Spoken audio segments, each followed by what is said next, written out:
네. 오늘 어떤 주제 가지고 오셨나요? 네, 오늘은 주제를 이야기하기 앞서서 최근에 이제 조직 문화라든지 워라밸 그리고 기업 내 다양성이 되게 중요해지는데 그중에 다양성 관리가 왜 중요한지 혹시 알고 계신가요? 다양성이요. 다양성. 네. 뭔가 창의적인 아이디어가 나오려면 네. 기업 내 뭐 다양한 인종이라든지 성별이라든지 이런 것들이 네. 좀 보장이 돼야 되지 않을까요? 네, 그래서 이제 좀 수평적인 조직 문화가 되려면 결국에는 다양한 사람들이 모여서 새로운 아이디어도 내고 이를 통해서 새로운 이제 개선, 혁신 이런 것들이 중요해지면서 네. 다양성 관리가 기업에서는 매우 중요합니다.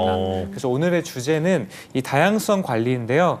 미국의 이제 그 포춘지, 경제 이제 전문지인 포춘지에 따르면 전 세계 매출 500위 기업의 이제 다양성이 매우 높다고 합니다. 특히나 여성의 임원 비율이 높은 회사들이 그렇지 네. 않은 회사들에 비해서 자기 자본이익 그리고 매출액 수익률 그리고 투하 자본 수익률이 매우 높다고 해요. 그만큼 여성 인재를 얼마나 확보하고 있느냐가 매우 중요한 이슈인데요. 네. 그에 반해서 우리나라의 기업에는 여성의 이제 임원이 매우 부재합니다. 네. 그에 따라서 이제 차별적인 문화도 저희가 검토를 좀 해봐야 될 것 같고 이제 여성 인력들의 충분한 활용이 지금 안 되고 있는 상황이 있기 때문에 이번에 인권 살롱은 여성 인력의 다양성에 대해서 알아보도록 하겠습니다. 많이 확대가 됐고 있다고는 알고 있습니다만 네. 그래도 좀 적은 편이긴 하죠, 진아쌤. 네, 맞아요. 그렇습니다. 지금 국내 상장 법인 2,072개 가운데 네. 여성의 비율은 4%에 그치고 있습니다. 사회이사의 경우에는 3.1%에 불과했고요. 특히 광업, 숙박업, 음식점업, 협회 및 단체, 그리고 기타 개인 서비스 업종 등에서는 등기 임원이 여성이 한 명도 없었다라고 진짜요? 합니다. 네. 네. 이에 정부가 올해부터 공공기관과 300인 이상 기업 등은 성별 임금 격차 현황과 해소 방안을 의무적으로 정부에 제출하도록 하고 있습니다. 예, 특히 2조 원 이상의 자산 상장 법인은 여성 임원 한 명을 네. 반드시 임원으로 고용을 해야 합니다. 이렇게 이야기를 쭉 들어보니까 오늘 약간 주제가 감이 와요. 그렇죠. 맞습니다. 그래서 어떤 오늘은 주제인지. 네. 이거를 전문적인 용어 또는 정부에서는 적극적 고용 개선 조치라고 불립니다. 그래서 A라고 하는데요. A. 정의는 제가 말씀드릴 거고 네. 오늘의 주제는 적극적 고용 개선 조치와 고용에 있어서의 양성 평등에 대해서 다뤄보도록 하겠습니다. 양성평등 관련 주제와 관련해서 꾸준히 관심이 있는 사회적인 요구가 있는 그런 사안이라서 네. 우선 현재 우리나라 고용에 있어서 성비 불균형이 어떻게 되는지 좀 네. 실증적인 자료 가지고 이야기 나눠볼게요. 네, 제가 통계 자료를 조사를 해봤는데요. 네. 상장 법인 중에 여성의 이제 부회장 임명 경로를 제가 살펴봤더니 여성 부회장인 경우 기업 소유주의 가족인 경우는 84% 정도가 됐었습니다. 예. 하지만 네. 남성의 부회장이 이제 오너 일가였던 경우는 37%밖에 없었어요. 이게 무슨 의미를 갖고 있냐면 네. 가족이 아닌 경우에는 여성의 부회장 될 확률이 매우 낮다라고 볼 수 있겠죠. 네, 그래서 전 직급에 걸쳐서 여성의 승진 또한 매우 제한적이게 되어 있고요. 특히 이제 사원에서 대리까지 승진함에 있어서도 차별이 존재합니다. 남성 같은 경우에는 평균 4.2년이 걸리는 반면에 여성의 대리 승진은 4.6년 정도가 왜 그럴까요? 걸려요. 그래서 지금 처음부터 이런 이제 좀 보이지 않는 유리천정이 있고 상위 직급으로 갈수록 매우 충격적인데요. 과장급 이상 을 경우를 보면 남녀 네. 성비가 9대 1에 육박합니다. 아, 여성분들은 진짜요? 10%밖에 지금 없는 거예요. 그래서 오. 매우 심각한 차별적인 상황이 회사 내에서 이루어지고 있다고 봐야 될 것 같습니다. 네, 사실 9대 1이면 네. 상당히 큰 차이여서 그렇죠. 직장 내에서도 뭐 불만이나 이런 게 제기됐을 것 같은데요. 네, 그래서 일단 보이지 않는 유리천장에 대해서는 매우 많은 불합리성이 존재하고 있는 상황이고 정부도 나서서 지금 이를 해결하고자 노력하고 있어요. 네. 특히 최근 자본시장과 금융투자업에 관한 법률, 이하 자본시장법에 따르면 최근에 이사회의 성별 구성에 관한 특례를 만들었는데요. 자산 총액이 2조 원 이상인 경우에는 주권 상장 법인인 경우에 이사 전원을 특정 성으로 구성하면 안 된다라고 이번에 공표하기도 했습니다. 이 네. 법이 언제부터 시행되고 있는 건가요? 네, 적극적 고용 개선 조치는 그 전부터 있어 왔지만 네. 여성 임원 할당제는 지난 4일 공표가 됐고요. 오는 8월 5일 시행을 앞두고 있습니다. 이제 2조 이상 자산을 가지고 있는 상장 법인은 2년 뒤, 그러니까 2년 뒤 8월 전까지 여성 임원을 반드시 한 명 채용해야 요만큼 시간을 줄 테니 네네. 무조건 기간이 여성 있는 임원을 거예요. 뽑아라. 네네, 맞아요. 이런 말씀이시네요. 그런데 과연 현장에서 실제로 실효성이 있을지도 의문이고 현장의 반응은 어떨지도 약간 궁금한데요. 네, 일단 강제성이 없습니다. 일단은 이제 이런 것들이 어쨌든 정부에서 가이드라인으로 주어진 것 자체가 좀 네. 한 큰 발전이라고 보긴 하지만 네. 아직까지 사실 기업의 채용 권한 또는 승진 권한 이런 것들은 회사의 자체적인 내부 의사결정 사항입니다. 그래서 강제성이 없는 것은 좀 아쉽기도 합니다. 오늘 그래서 이 강제성이 없는 거에 대해서 두 분 기업 측 네. 그리고 노동자 측으로 좀 나눠서 좀 토론 배틀 비슷하게 좀 해보도록 할게요. 네. 일단 네. 진화 쌤부터 기업 측 설명 네, 부탁드리겠습니다. 일단은 기업 측 같은 경우에는 이게 강제성은 없다고 하더라도 법률로서 이런 할당제를 정해놓는 것 자체가 굉장한 부담이에요.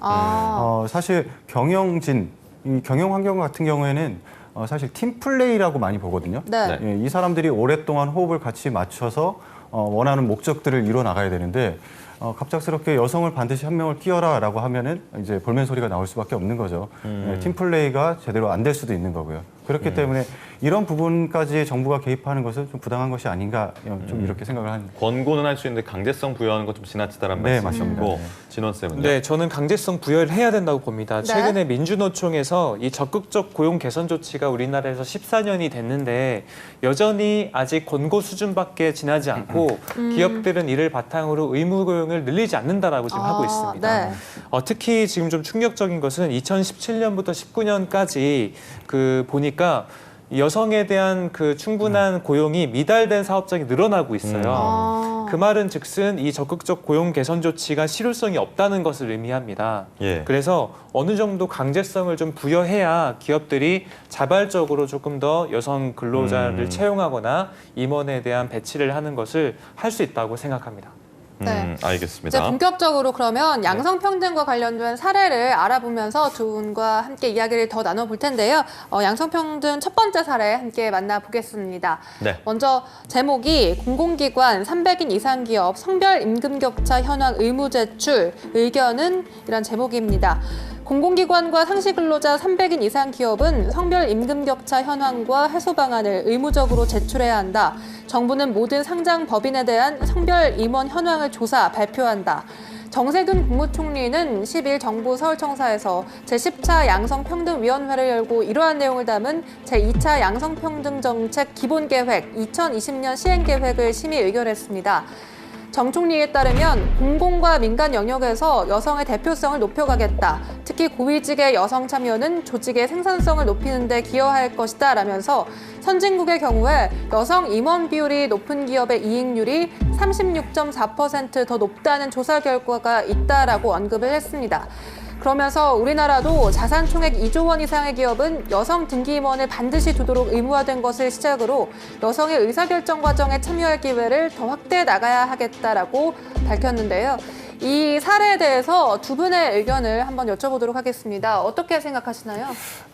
우선 총리님께서 좋은 말씀 해주셨는데요. 네. 우선은 저희가 통계 오류에 좀 빠지면 안 되는 거 아닌가라는 생각이 조금 들어요. 예. 이 선진국이라는 단어와 36.4%라는 이 수치가 사실 조금 저는 모호하게 느껴지거든요. 그래서 조금 이런 통계가 어디서 나왔는지 네. 출처를 좀 밝힐 필요가 있다라고 생각을 하고요. 두 번째로 이 지금 말씀하신 내용들을 심플하게 정리를 해보면은 선진국에는 여성 임원이 많다. 네. 여성 임원이 많은 회사는 이익률이 36.4%가 높다. 아. 그리고 우리나라도 이 여성 임원을 고용하면은 이익률이 올라갈 것이다라는 전제가 깔려 있는 것 같은데 과연 여성 임원을 고용을 하는 것이 기업 이익에 어떤 좋은 작용을 하게 될지 이 부분에 대해서는 사실 설명하는 바가 없어요. 그렇기 때문에 조금 이해가 안 되는 부분들 그런 것들이 좀 네. 있습니다. 일단 알겠습니다. 진원 쌤은요? 네, 저희가 OECD 나라들하고 비교한 것을 이따가 좀 설명을 드리면서 아마 네. 구체적으로 토론을 이어나가 볼 건데요.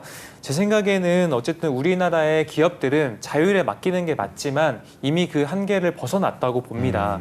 이미 지금 수십 년간 자율에 맡겨왔는데 그럼에도 불구하고 이런 불균형이 일어났다는 것은 팩트로 받아들이고 그다음에 우리가 의무사항을 주어져야 된다는 차원에서 네. 네. 지금은 좀 의무사항을 더 강조해야 된다라는 차원에 계속 말씀드리고 싶습니다. 지금 이런 제도가 개선하고자 하는 바는 뭘까요? 네, 일단은 개선하고자 하는 바가 여러 가지가 있어요. 일단은 회사에만 좋은 것도 아니고 우리 사회에만 좋은 것도 아닙니다. 저는 사회적인 차원에서 좀 말씀드리면 예. 결국에는 남녀 간 고용 평등은 우리가 이제 먹고 사는 것 이상의 가치라고 보여집니다. 헌법에도 남녀 고용 평등 또는 남녀에 대한 평등 사항을 꼭 염두를 하고 있고요. 그거 외에도 어쨌든 주어진 기회를 잘 활용을 해야 되는 이제 취업 준비생의 차원 그리고 저출산 고령화 사회 네. 그리고 사회 통합, 양극화 해소 이런 차원에서는 꼭 필수적으로 지금 봐야 되는 사회적 가치가 있다고 보여집니다. 알겠습니다. 적극, 진학생 덧붙이실 말씀. 예. 네, 적극적 고용 개선 조치는 좀 쉽게 생각하시는 게 좋을 것 같아요. 그러니까 말 그대로 적극적으로 고용 환경을 개선하기 위한 조치인 거예요. 어떤 한쪽에 힘의 불균형이 있다라고 하면은 그쪽에다 힘을 실어가지고 일시적으로 이 힘의 균형을 맞추는 이런 조치라고 보시면 되는 거고요. 우리나라 같은 경우에는 성차별, 성평등을 만들어내기 위해서 적극적으로 고용 개선을 하고 있는 상황입니다. 그러니까 이 제도를 도입하는 이유는 뭐 여러 가지 이유가 있겠습니다만 사회적인 요구에 부응하는 거라고 보면 될까요? 어떻게 네. 보면 되겠습니까? 진호 쌤. 네, 일단 네, 사회적 요구도 있지만 제가 네. 이제 기업 측의 사례도 같이 좀 말씀을 드리면 좋을 것 같아요. 네네. 네, 일단은 기업도 제가 계속 누누이 말씀드렸지만 이제는 우리나라 기업들이 더 많이 생산하고 더 많이 일해서 나오는 가치가 있지 않는다. 이제는 좀 스마트하게 일해야 되고 또 창조적으로 일해야만 하는 상황이라고 말씀드렸죠. 네. 네. 그래서 이제 기업에 계속 제시하는 것이 여성 인재를 채용해야 된다. 그래야만 내부적 다양성이 확보가 되고 그에 따른 혁신성이 증가가 되며 동시에 조직 내에서도 문화적으로 워라밸 측면 이런 것들이 훨씬 더 자유롭게 될 수 있다라는 의견을 계속 좀 얘기하고 있는 겁니다. 그래서 사회적 차원도 있지만 기업에도 분명히 도움이 되기 때문에 기업 자체에도. 네, 그래서 이 두 가지 차원의 효용성이 있다라고 봐야 될 것 같습니다. 네. 그러면 이게 적극적 고용 개선 조치라는 게 네. 이게 모든 기업에 다 적용이 되는 건가요? 아니면 일부 기업에만 한정돼서 일단은 네. 뭐 우리가 주 52시간제 같은 경우도 300인 이상 기업장 사업장부터 그쵸. 먼저 적용을 네. 했었잖아요. 그런 비슷한 게 있는 건가요? 네, 일단 어느 정도 규모가 이상되는 곳들에 대해서 지금 하고 있어요. 그래서 네. 상시근로자 500인 이상에 고용하는 사업주에게는 부여를 하고 있고 또 공공기관이 먼저 모범적인 사례를 보이고 있습니다. 공공기관 그리고 지방공단 그리고 최근에 이제 300인 이상 근로자 사용하는 기업 집단에 공통적으로 적용이 되기 때문에 어느 정도 규모가 있는 곳에서 먼저 모범을 보이고 그다음에 사회 전반에 뿌리 내리도록 하고 있는 상황입니다. 네. 그렇다면 이제 여성 고용이 확대되는 것에서 또 기업의 입장과 고용자 측의 입장이 다를 것 같은데 이렇게 다른 부분들을 좀 쌤들이 짚고 넘어가 주시죠. 먼저 진아 쌤. 우선 기업들 같은 경우에는 이런 적극적 고용 개선 조치가 부담스러울 수밖에 없어요. 예, 지금 여러 가지 경영 환경도 굉장히 어려운데 기업의 여성 임원을 반드시 채용을 해라라고 얘기를 하면은 팀플레이를 해칠 위험성이 있는 것이고 네. 그리고 회사 같은 경우에는 분명히 사회적 역할이 있습니다. 사회적 역할이 있기는 하지만 기업의 최대 목적은 이윤 추구죠. 이윤의 극대화를 극대화를 목적으로 해서 모인 사람들인데 네. 사회적 역할을 지나치게 강조하는 것은 아닌가라는 부분이 조금 부담스럽습니다. 알겠습니다. 진원 쌤이 사회적 요구 측에 대한 설명 그리고 진아 쌤이 기업 측에 대한 설명을 해주셨는데 일단은 적극적 고용 개선 조치 적용 대상을 상시 근로자 500인 이상을 고용하는 사업의 사업주다라고 네. 말씀하셨고 여러 가지 네. 또 조건이 있었습니다. 네. 근데 이 조건에 충족하지 못할 경우 어떻게 좀 일단은 조건 충족 여부는 동종 산업이나 유사 규모를 기준으로 판단을 합니다. 그래서 평균을 내 가지고 70%에 미달하느냐 넘느냐 이것을 보고요. 여성을 이제 평균보다 70% 이상 채용했을 경우에는 이제 정부에 보고서 제출 의무가 없고요. 네. 70% 미만으로 채용했을 경우에는 정부에 이제 보고서를 제출을 해야 됩니다. 사실 이 부분이 약간은 문제인 것이 보고서를 제출하지 않으면은 300만 원의 과태료, 300만 원 이상의 과태료가 부과가 되거든요. 네. 이런 부분까지 지나치게 이제 강제적으로 하는 것은 아닌가 이렇게 생각이 좀 들고 있어요. 그러니까 보고서라는 게 이제 우리 기업은 이러한 이유로 정부의 권고를 따르지 못했음을 뭐 이해 바랍니다. 뭐 이런 식의 내용. 네, 그리고 앞으로 이런 식으로 우리가 개선을 해 나가겠습니다. 이런 것인데 사실 그 속의 내용을 지키지 못한 것에 대한 불이익은 없어요. 대신에 보고서를 냈냐 안 냈냐를 가지고 과태료를 부과를 하는 네. 것이죠. 이렇게 과태료를 부과하는 것에 대해서 또 사측의 입장과 고용자들의 입장이 다를 것 같은데 어떻게 엇갈리고 있나요? 일단은 아까도 말씀드렸지만 이 목적이 무엇인가 싶어요. 이 과태료가 네. 보고서를 냈다 안 냈다에 대해서만 과태료를 부과를 하는 것이지 속의 내용을 가지고 개선을 이행했다 못했다를 가지고 과태료를 부과하는 것이 아니거든요. 이게 행정을 위한 과태료인지 아니면은 적극적 고용 개선 조치의 정착을 위한 과태료인지 이 부분이 약간은 기업 측에서는 헷갈리는 상황입니다. 진원 쌤 하실 말씀 있으시죠? 그러니까 이게 저도 예. 인사 담당자 업무를 하면서 제가 이 업무를 담당해봤어요. 근데 이 업무는 대부분 회사들에서 대표이사까지 보고가 안 됩니다. 왜냐하면 그래요? 아까 말씀드렸다시피 보고서 제출하면 끝나는 거거든요. 그래서 어느 정도 회사에서 이 상황적인 인식을 하지 않고 있고 민주노총도 이 얘기를 계속 하고 있어요. 네. 보고서만 내는 실무적 단계에서 이미 끝나버리기 때문에 실효성이 전혀 없다. 그래서 보고서를 이제 내는 거 외에 추가적으로 개선 조치에 대해서 의무 부과를 해야 된다라고 하는 사항이기 때문에 조금 수정이 좀 필요할 것 같습니다. 특히 이 미달되는 기업들은 공표를 한다고 지금 정부에서 얘기하고 있거든요. 아, 네. 그래요? 공표를 뭐 포털이나 누구나 볼 수 있는 사이트에 하는 게 아니고 여가부 산하의 이제 한 사이트에만 그냥 공지를 하는 거예요. 그러니까 사실 대부분의 회사들은 거기도 안 들어가 보고 구직자분들도 거기까지 들어가지 않는단 말이에요. 그러니까 이제 실효성이 없다 공표하는 것도라고 보고 있는 상황입니다.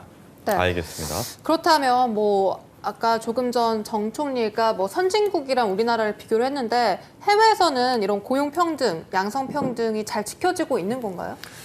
일단은 제가 미국에 대해서 한번 조사를 해봤는데요. 네. 미국 같은 경우에는 일정 규모 이상 근로자 수로 판단을 하는데 제가 정확하지는 않아요. 30인 또는 50인 이상 사업장들 같은 경우에는 고용 현황표를 정부에 계속적으로 해마다 제출을 해야 됩니다. 아, 그래요? 예, 그 고용 현황표에는 성이라든지 아니면 나이, 종교, 이런 것들을 장애 여부 이런 것들을 전부 표시를 해서 우리 직원들이 어떤 사회적 환경을 가지고 있다라고 이제 보고를 해야 되는 것이죠.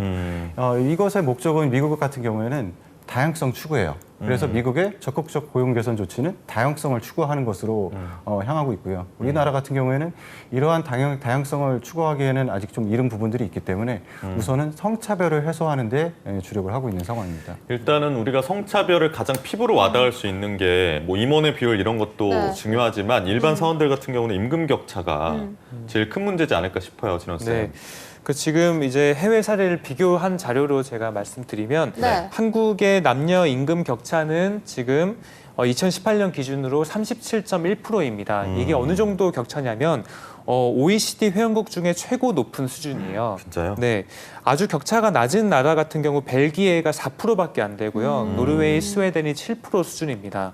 그러니까 우리나라 37.1%는 엄청 큰 수치라고 봐야 될 그러네요. 것 같고 그 외에 이제 영국, 미국, 캐나다 등은 16%에서 18% 정도 됩니다. 그러니까 어느 정도 격차가 있지만 우리나라처럼 뭐 37% 거의 뭐 40% 육박하는 수치는 정말 큰 수치라고 볼 수 있는 거죠. 그래서 그런 나라들도 부단한 정부의 노력이 있었기에 지금 격차가 많이 해소가 된 거거든요. 그래서 우리나라 또한 정부가 더욱 노력을 좀 꾸준하게 강하게 해야 된다라는 입장으로 계속 말씀드리고 싶습니다. 네, 이렇게 임금 격차에 대해서 알아봤는데 그렇다면 세계 각국과 여성의 경제활동 참가 비율은 어떻게 되나요? 네, 우리나라 같은 경우에는 2016년 OECD 기준으로 4위에 랭크돼 있습니다. 상당히 높은 참가율을 그러네요. 보이고 있어요. 네. 우리나라보다 높은 나라는 터키, 멕시코, 칠레 이 세 나라밖에 없고요. 일본은 17.2%로 우리나라보다 더 낮은 참가율을 보이고 있습니다. 그러니까 시대가 변화함에 따른 자연스러운 현상이라고 보면 될까요, 진원 쌤? 그렇죠. 아무래도 이제 경제 참가율은 전반적으로 다 상승하고 있어요. 그래서 모든 OECD 나라가? 예. 평균으로도 63.6%로 15년 전보다 6.6% 상승을 했고 여성이 많이 참가함에 따라서 이제 남성 같은 경우는 좀 하락하는 비율도 보이고 있습니다. 그만큼 이제 남성 평준된 이제 남성 중심의 경제활동 참가에서 여성이 네. 좀 참여 많이 하고 있다라고 봐야 될 것 같습니다. 그렇다면 이렇게 여성의 참가율이 늘어난 이유는 어디에 있을까요? 일단은 한국은행은 여성 경제활동 참가 확대 배경으로 첫 네. 번째 경제 구조 변화, 두 번째 일가정 양립 정책, 세 번째로는 양성평등 강화 등을 꼽았습니다.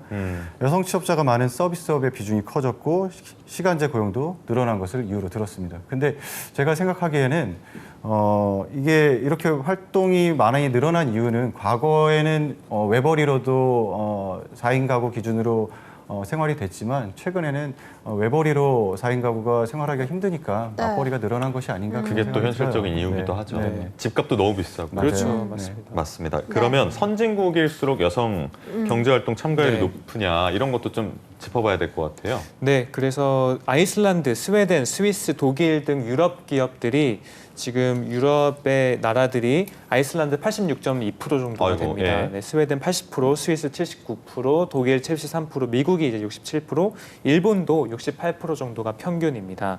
그래서 이제 이 한국은행이 분석한 바에 따르면 네. 이런 국가들은 공공 보육 서비스와 양성 평등에 대한 문화가 매우 이제 저변에 자리 잡아 있었다고 평가하고 있고요. 또 아이슬란드 같은 나라는 특히 노력을 많이 하고 있습니다. 실제 보육 지원, 남성 육아휴직의 적극 권고, 여성 교육에 대한 성취도 평가, 그리고 고위직 진출에 대해서 계속적인 평가를 통해서 높여가고 있는 상황입니다. 또 임신, 출산, 육아휴직 등에 따른 이제 직장 내 불이익을 일본은 철저하게 배제하고 있고요. 그래서 우리나라에서도 많은 이제 육아휴직에 대한 제도들이 보완이 되고 있으나 조금 더 적극적인 여성 고용에 대한 확대를 이끌 필요가 있는 것 같습니다. 자, 네. 그럼 어떤 좀 노력들이 필요할 거라고 진호 쌤부터 좀 기업 측의 입장에서 좀 얘기해 주시죠. 기업 측에서는 이미 그 기회 문은 활짝 열려 있다라고 생각을 해요. 아, 그래요? 네. 그렇기 때문에 이제 적극적으로 나서기만 하면 된다라고 생각을 하는데 다만 한 가지 개인적으로 좀 아쉬운 부분은 네. 여성들이 경력 단절이 되고 임원이 되지 못하는 이유 중에 가장 큰 이유가 육아로 인한 경력 단절이 아닐까라고 저는 맞아요. 생각을 예. 하거든요. 육아를 통해서 육아를 이제 성공적으로 잘 하기 위해서는 어느 정도 포기해야 되는 것들이 있는데 보통 남성보다는 여성들이 그쪽에서 포기를 많이 하니까요. 이런 부분들에 대한 정부 지원이 잘 이루어진다라고 하면은 여성 임원도 더 많이 생기고 여성들의 경제 활동 참가도 더 많이 늘어날 것이라고 생각이 듭니다. 알겠습니다. 네, 진원 진원 쌤은 쌤. 네, 저도 말씀에 동감하고 여성은 이제 모성 보호를 어떻게 기업에서 이제 보호를 해줄 것이고 그 이상의 이제 퍼포먼스를 내게끔 할 거냐는 기업에 좀 달려 있기 때문에 기업의 다양한 인사 제도, 그다음 문화 확산 등을 조금 더 우리가 구체적으로 제시를 많이 하면 좋을 것 같습니다. 네. 예. 그렇다면 또 임금 격차도 큰 편인데 임금 격차를 좀 줄이기 위해서는 좀 어떻게 해야 될까요? 일단은 제가 그간의 컨설팅 경험이라든지 대기업들 호봉표를 이렇게 검토를 한 결과에 따르면은 네. 남성과 여성의 임금 격차는 사실 생각처럼 크지는 않아요. 그래요? 이제 예를 들어서 대기업에 공채로 같이 들어갔다라고 예. 하면은 남성과 여성의 연봉은 거의 똑같습니다. 대신에 이제 일부 회사들이 남자들 같은 경우 군대를 갔다 온 경력이 있으니까 그 그 호봉을 경력을 더 쳐서 호봉을 조금 더 쳐주는 경우들은 한 있어요. 얼마나 쳐주는 거예요? 한 1호봉, 이제 2호봉 정도 그게 쳐주는 회사마다 거예요? 다 달라요. 그래서 얼마를 쳐준다라고 얘기는 못 드리겠고 쳐주는 회사도 있고 안 쳐주는 회사도 있고 다 다양합니다. 그렇기 때문에 일단은 동일 직급의 동일 호봉을 기준으로 해서는 이렇게 차별을 두는 경우는 거의 없다라고 생각이 되는데 다만 이제 남자들 같은 경우에는 영업 직군이라든지 기술 직군에 좀 많이 모여 있고 여자들 같은 경우에는 영업 지원 직군이라든지 아니면 스텝 쪽에 많이 모여 있어요. 그러다 보니까 남자들 쪽 그 직군이 조금 더 연봉이 임금이 높구나. 높은 그런 부류가 굉장히 많은 거죠. 그 직무의 차이 때문에. 그렇죠. 그렇기 네. 때문에 여성들이 조금 더 영업이라든지 기술 쪽으로 참여를 해야 될 필요성들이 좀 있어 보여요. 알겠습니다. 진원 쌤. 네, 저는 채용되었을 때는 아까 말씀 이제 뭐 드린 것처럼 연봉 격차가 큰 차이가 없는데 가장 큰 문제는 포지션의 차이예요. 저는 이제 우리나라 호텔의 이제 인사팀에서도 근무를 해봤는데 당시에 이제 메이드분들, 이제 객실 관리하거나 청소하시는 분들 보면 거의 95% 이상이 여성분이거든요. 그런 일자리가 또 연봉이 매우 낮아요. 또 고객 CS 고객 이제 상담하는 직무도 거의 다 여성을 채용합니다. 예. 여성이 이제 뭐 서비스 정신이 높다 이런 거를 이제 근거 없는 걸 들고서 이제 여성을 채용을 하는데 그런 일자리들은 대부분 연봉이 자체적으로 낮아 버리는 거예요. 네. 남성이 가도 똑같은 연봉으로 낮아져 버리는 거죠. 그래서 저는 채용 과정에서의 문제라기보다 여성은 그런 업무에 잘 맞다는 이 선입견을 지울 필요가 있다고 보여지는 겁니다. 네. 알겠습니다. 자, 그러면 오늘 이렇게 좀 얘기를 나눠봤는데 네. 마지막으로 두 노무사님의 한 말씀씩 촌철살인 한 말씀씩 듣고 네. 진원 쌤부터 좀 들을까요? 네, 일단 오늘 주제는 매우 저도 무겁게 좀 준비를 했는데요. 네. 저희가 이제 계속 이런 혁신 그리고 계속 높아져가는 이게 효율성 향상을 위해서는 분명히 이제 여성분들의 적극적 참여가 기업의 의무사항이 아니고 기업이 알아서 할 수 있도록 좀 제도적 보완을 해야겠다는 생각이 들고 이제는 구직자분들도 여성의 비율이 얼마인지 여성의 연봉이 얼마인지를 다 볼 수 있어요. 그래서 오히려 기업들이 이거를 기업의 브랜드 향상, 홍보, 마케팅 정도로 활용을 잘만 할 수 있다면 맞아요. 충분히 기업들도 이것 자체를 고용의 브랜드 확보로 가져갈 수 있다고 확신이 듭니다. 네, 진화 쌤의 마지막 한마디. 네, 다양한 제도의 도움도 필요하겠지만 네. 일단 뿌리 깊게 내려져 있는 이 편견을 없애는 것도 굉장히 중요하다라고 생각이 들어요. 여자라서 불안하고 불행한 것이 아니라 여자라서 행복한 사회가 되기를 기원합니다. 알겠습니다.